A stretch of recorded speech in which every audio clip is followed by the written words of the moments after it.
What's up, ballers? It's the Pickleball Dad, aka Jacob with the All Drive No Drop team, and I'm talking about the Gearbox Pro Power Elongated today. I know it's been out on the market for a bit, tons of reviews, but I had to give my own thoughts about it because I just see it being talked about so much, and it's just an important paddle. When it's the best power paddle, or claim to be on the market, gotta test it out for myself, see what's going on. But man, this thing is $275. There's no discount codes anywhere that can be found to bring it down, at least not to my knowledge. If you want to support the channel, go ahead and buy the link below from Just Paddles. But anyway, I can't get it any cheaper for you. I'm sorry. It is a great power paddle, and we'll break down the specs, and then we'll get into my thoughts in the gameplay, and we'll see if I recommend it or if I give it a thumbs down. So let's get into the specs. First, we have a paddle face that is a T700 raw carbon fiber face. So nothing unusual there. Where we get unusual is the core is an SST core, which is basically an all carbon fiber core. So it's different than most of the other paddles on the market right now. Really, Gearbox is the only one that does that. Go to their website if you want to learn more. We have a 14 millimeter core thickness, an average weight of 8 ounces. Mine came in at 8.1 ounces, a paddle length of 16.5 inches, a width of 7.375 inches, a grip circumference of 4.0 inches, a handle length of 5.5 inches, and I get a warranty of 1 year. My twist weight came in at 5.35 with 3 grams of lead tape at 8 and 4 o'clock on each side. I got 5.94. We'll talk more about how that performed. And then the swing weight of 121 and the swing weight with the lead tape setup at 129. And then my spin, I got 2014 RPMs, and that's about average for the top of the line thermoforms. It's not the highest, and but it's right up there with most of them. So my serve speed was 55.6 miles per hour, and then my punch speed was 37.1 miles per hour. Both of these were top records for me for all the paddles that I've tested.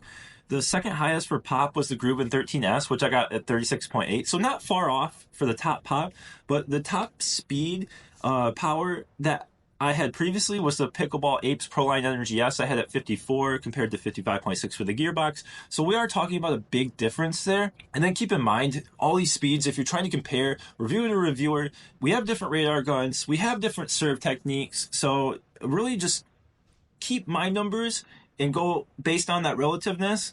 So this is top of the line. A lot of the other reviewers getting top of the line numbers too for this. So I feel confident that this is the top power paddle on the market. That's how I feel. So breaking down my ratings here, we have 77 for control and feel, 100 for power, 97 for pop, and 91 for spin.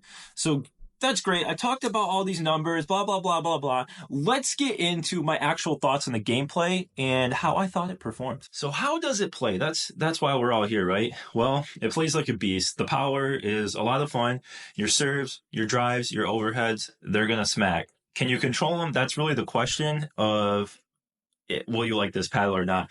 For me, it did take a while to get adjusted, and some people do say that there's a break-in period, and then some people say there's not. I felt like it didn't change over time. I felt like the power was there instantly. So who knows what's going on with that? They have had a lot of quality control issues, and I don't think they've really been honest with them. So when the paddle comes in at $275, no discount codes for anywhere, I mean, you would expect it to be a lot better quality control than that. But with that power and pop combo, it's one of the most fun paddles around. And it is worth a unique price point because of how unique the paddle is. Nothing else plays like this except for the other, Pro Power or the Pro Powers in the different shapes, but you just can't get this from another paddle. The control is the biggest thing. There's dead spots on the top of the paddle. There's dead spots on the side of the paddle, and it changes so dramatically from it could just be launching it or the ball can just die on your paddle, especially when you're resetting or you're blocking. That's one of the bigger problems. I did find myself just spraying blocks sometimes because if you don't get your paddle angled down enough, the ball just sails out. And my touch around the net was a little off, especially, anytime I was trying to slow the ball down, I'm popping the dinks up. So that just takes some adjustment, and it did help when I added the lead tape to the 8 and 4 o'clock. So it did bring the swing up quite a bit.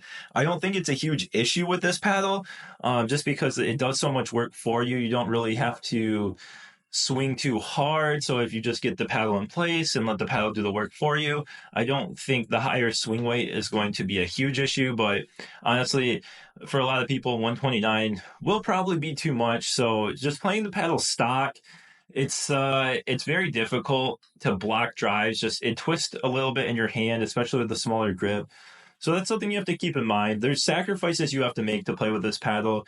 And I think for singles, there's no question. Like, I'll use this paddle if I do play singles. I don't play singles a ton just because you can't be able to generate that power so easily is a huge boost in singles. But for doubles, I don't think this paddle is for everyone.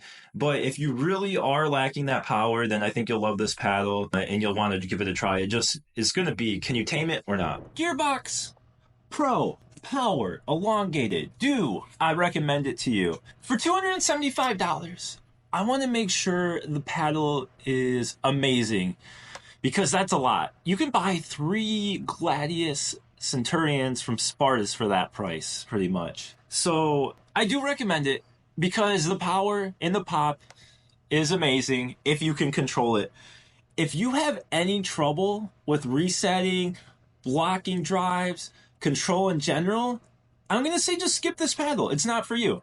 It's really not for you. You need great control already because you are sacrificing a ton of control. You're sacrificing not the biggest sweet spot. It is heavier, and like with my lead type setup, if you are sensitive to swing weight, you're not going to like it. You'll have to play it stock, and it really suffers in that form. So if you want the best power and you're okay sacrificing the control, go get it. It is worth $275 because it just does things better than all the other paddles out there. If any of those concerns I brought up are concerns for you, skip it. Go to the next paddle. That's my recommendation. Please subscribe so you can catch all my future videos. Like the video if you thought this was useful information for you. And drop a comment if you've tried this paddle, if you've had any experiences with any of the different Gearbox Pro editions. And please have a great day. Thank you very much. Appreciate it.